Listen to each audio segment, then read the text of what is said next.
Ingingo y'ubushikiranganji bw'umutekano, iterambere ry'amakomine hamwe n'intwaro yo hagati mu gihugu yo kwambara ubupfukamunwa ku bashoferi, ababafasha mbere n'abiyunguruza mu mabisi yarakurikijwe. Aho twaciye ku bituro vy'amabisi twasanze abantu basubiye ku ngingo yo gukaraba mbere no kwambara udupfukamunwa.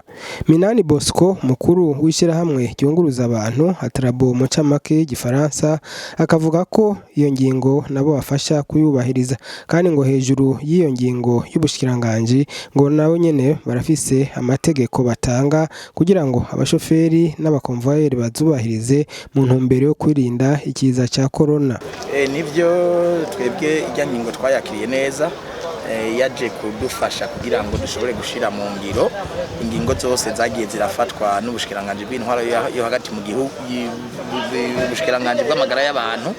Ubu rero ko n'ubushikiranganji bw'intwaro yo hagati mu gihugu ko bwasizeho irya ngingo, twarakoranye inama turumvikana ko ibintu bitegeza kugenda. Ubu rero twe turakenguruka kuko ingingo turiko turayishira mu ngiro. Ingingo muriko murayishira mu ngiro, mugabo umuntu agerageje kuraba n'ingingo yafatiwe abasanzwe bunguruza abantu n'ibintu n'abiyunguruza nyene uko nyene, mugabo hariho ubushikiranganji bumwe n'ibindi bisata vya leta usanga iyo ngingo itariko irashirwa mu ngiro. Mbega hari ico mwohasaba? Twebwe ico twovuga nuko mwomenya yuko twe dutegeza kuvugira igisata dusanzwe duhurikiyemo cyo gutwara abantu n'ibintu, ariko tugatera kamo yuko umurundi wese ahari mu bisata bitandukanye yuko bose bofata iya mbere kugira ngo dukinge kijya kiza ruhunyanganda corona. Ariko ingingo nubwo zafashwe mwishirahamwe iwanyu hariho byinshi bigisabwa nk'imiduga, nubwo abantu baba bambaye ubupfukamunwa, imiduga irasaba gupompwa, na babandi bagendana amazi nimba mwoshiramo amazi cyane desinfectant. Mbega aho naho biro vyoba umuti vyokorwa gute?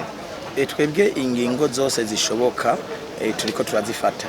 Nivyo twaradodoye dusaba abagira neza ko bashobora kudufasha kugira ngo dushobore kuronka ibikoresho bikwiye, na cane cane ivyo gupompa imiduga iyo ishitse ku bituro. Ivyo rero turacarindiriye, ariko n'ubu tuguma dutera kamo umugira neza uwo ari we wese ahari ko yodufasha kugira ngo adufate umugongo kugira ngo turabe yuko twohangana n'iki kiza. Rero twebwe turakenguruka kandi tukanatera kamo abene gihugu, abakiriya bacu ko boza baratworohereza ku bituro kugira ngo bashobore kubahiriza zirya ngingo, na cane cane mu gukaraba no kuza bitwaje tujya dufukamunwa, kuko ibi tubivuze twisunza abantu bamwe bashobora kuza bagashaka kwinjira mu miduga ku nguvu badakaravye. Ariko turakenguruka intambwe tugeze ku uyu munsi, ko turabona yuko n'abakiriya bariko baragerageza kugira ngo bashobore gushira mu ngiro ingingo zose zafashwe. Hariho ingingo zindi zari zarafashwe imbere y'igihe na nyakubahwa umukuru w'igihugu, kugabanya amazi, guhereza amasabune abantu kugira babashe gukaraba. Mbega hajya mu maparking iwanyu mwitunganya gute bijanye n'ivyo? Nivyo twebwe zijya ngingo turazishima, ariko n'ubu tugasaba yuko abasanzwe bajejwe igisata ca regidezo c'amazi ikobo tuba hafi, kuko hariho ibituro bimwe usanga tugira ikibazo c'amazi, tukarinda kuza turavoma. Rero nico gituma twaravuganye n'abatari bake kugira ngo barabe ibituro tudafise kwa amazi bashobore kwadushira amazi. Turakenguruka ari intambwe ya mbere twarabonye kuri Kotebu bariko baradushiraho amabombo, ariko tugasaba n'ibindi bituro nka vyose ko bodushiraho amazi kugira ngo dushobore koroherwa. Aho nyene mu gisata cyo gutwara abantu n'ibintu ciwanyu hariho ngo usanga bigoye nko gushira amazi kwikinga, bajaje hongira biroroshe no gushira amazi ku moto. Aho naho bizogenda gute? Ingingo zafashwe mu nama twakoraniye n'ababaserukira ibyo bisata byose, amakinga, amapikipiki, amamoto n'amabajaja, nabo nyene murababona bari ngaha, ngira ngo nabo nyene mubabaza uko biriko biragenda. Twarumvikanye neza yuko abamamoto bategerezwa, umushoferi bategerezwa kwambara casque ariko umukiriya ata casque yo kwambara mu kwirinda yuko kijya kiza corandagata cyane, ariko tugasaba yuko umukiriya yoba yambaye maske, hanyuma umushoferi w'imoto cyangwa wabajaja bakagendana desinfectant kugira ngo bashobore gukarabisha umukiriya wabo. Ivyo rero twaravyumvikanye, ahubwo tugasaba yuko botegerezwa kubishira mu ngiro kugira ngo iki kiza nk'uko nyine cyubahiro yabivuze tukigwanye hakiri kare. Twebwe dushira mu ngiro ingingo zashizweho n'ubushikiranganje bw'amagara y'abantu mbere n'ubushikiranganje bw'umutekano. Mbega mwebwe namwe muri aba mwishira hamwe giwanyu, hari izindi ngingo mubona zofatwa kugira ngo ico kiza kibandanye kigwanya? Nivyo twebwe hari izindi ngingo twafashe na cyane twazifatiye bajya basanzwe bakora umwuga, abashoferi, abakonvoyeri, abakukayi. Iyo tubonye umuntu adashobora gushira mu ngiro hariho ibihano tumufatira. Icambere kimwe turamubuza gusubira kuza gukorera aho hantu kuko ntabashoboye gukurikiza amategeko y'igihugu. Hanyuma nk'abashoferi turashobora no kumubuza kunyonga imodokari kugira ngo abanza agende yitunganye, abonye ashobora kubahiza amategeko abone kugaruka gukora ako kazi. Ubu rero twanafashe n'ingingo guhera ku munsi wa mbere twebwe indongozi zose zishirahamwe yatamu n'abandi dusanzwe dukorana tuzoshwara igihugu cose dukurikirana kugira ngo turabe yuko iyi ngingo iri kiraja mu ngiro.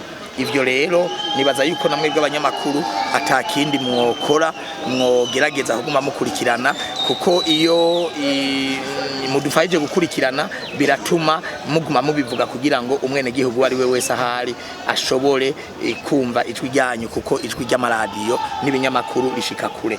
Rero turabahamagariye ko mwodufasha kugira ngo dukurikirane mu gihugu cose yuko izi ngingo ziriko ziraja mu ngiro. Kubijanye n'isuku nyene president mu nama muheruka mwari mwashikije ko abakokayi n'abakonvoyeri bakwambara neza, impuzu zimesuye, uramanura amapantaro ab'abahungu, bariko babikurikiza president? Nivyo bariko barabikurikiza, ariko ahantu mu bantu benshi ntihabura bikika mukiza.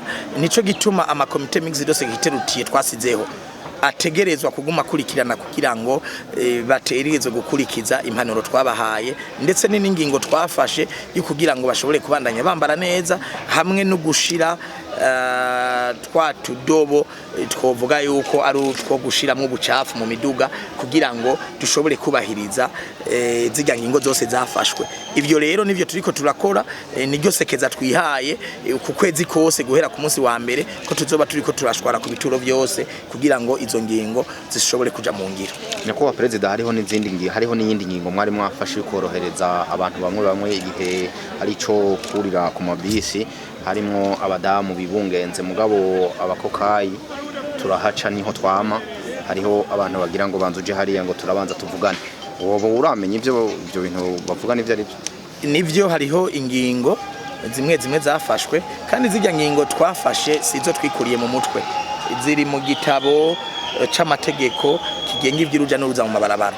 Hariho abagendana ubumuga, hariho abatamakazi n'abatama, hakabaho abana bato ndetse n'abanyeshuri. Turashobora kuborohereza kugira ngo ntibashobore gucererwa ku mashuri.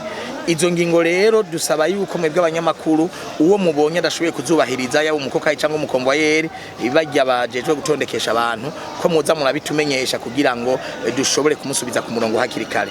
Ariko kugera iyi saha turazi neza yuko beshi izo ngingo barazubahiriza, ariko ntihabura abikika mukiza, na cane bugiye umuntu yiriwe hajya ku isoko, haraho mushobora guhura n'umuntu arushe ugasanga ashoboye kwishura umuntu uko atari kumwishura. Ivyo rero tuvyumvise turahamagara uwo muntu tukamusubiza ku murongo, tukamwereka ko ashobora kwitwara kugira ngo zijya ngenzi twunguruza zishobore gufatwa neza. Naho bimeze uko haracyari utugorane cyane ku bijanye n'igiciro cy'agafukamunwa, aho usanga bamwe bagurisha amahera aya abandi ayandi, rimwe na rimwe rero ugasanga atari na make uravye amikoro y'abanyagihugu. Uyu agasaba ko igiciro coba nka kimwe kuri bose. Kuri icyo gikorwa turashima kandi kiriko kiragenda neza, kamo leta yateye abanyagihugu barakumva neza gose, kuko nawe uri kuraraba n'ibintu uri kuribonera gusa twe tubona ko atangorane kizatira kuko n'ushatse kubikora yinjiye atakambaye twebwe turamubara ati ururuka akururuka agatunganya akagira atangorane tubona. Hariho abidoga ku giciro cy'utu dupfukamunwa n'uburyo bavuga ko bamwe ngo ni menshi twebwe ntacyo bivuga icyo twobivuga ko kuko biragoye iyi ni commerce bariko barakora igihe rero twe leta nk'umuvyeyi wa bose atacira akora ngo ivuge ati aka gapfukamunwa tugashize ku ibeye urumva ko twebwe bigoye kugira tuvuge ati uyu ariko aradandaza agashire ku ibeye aya kuko urumva twebwe ntitumenya kungene aranguye mugangiriye ko nganye nico nosaba nka leta yari kwe gufata igitigiri ikavuga ati nyumba igashira kuri sense nyumba kaguma ku gihumbi igafata ibe itavuna umunyagihugu bivanye n'ubuzima turiko turabamo nico nosaba leta kuko turiko turafata muno mwanya bose ntibagurisha amabeyi atandukanye ariko baragurisha igihumbi bagurisha icatanu arabagurisha bibiri urumva ko hari umunyagihugu usanga ibyo bibiri atari karabiro canke yo yiyunguruza afite ico gihumbi n'ayitiki urumva amajana 5 akayabura bica bimutera ikibazo kungene yiyunguruza rero ico twe twasaba leta ishireho ibeyi izwi n'umuntu wari wese n'umunyagihugu amenya ati akagapfukamunwa kagwa mahera